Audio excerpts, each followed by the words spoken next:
Hi, and welcome to another episode of Making Things. Today, a quick trick to quickly prep tomatoes for sauce. Right.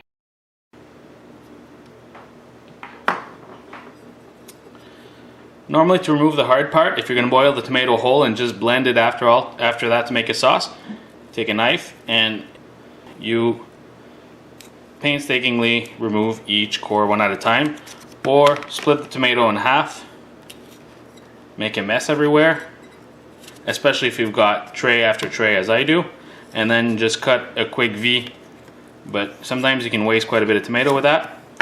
So a trick I've discovered is you use these normally useless strawberry leaf removers, and they're actually perfect for a tomato. Just put it in, twist it, and the core is gone.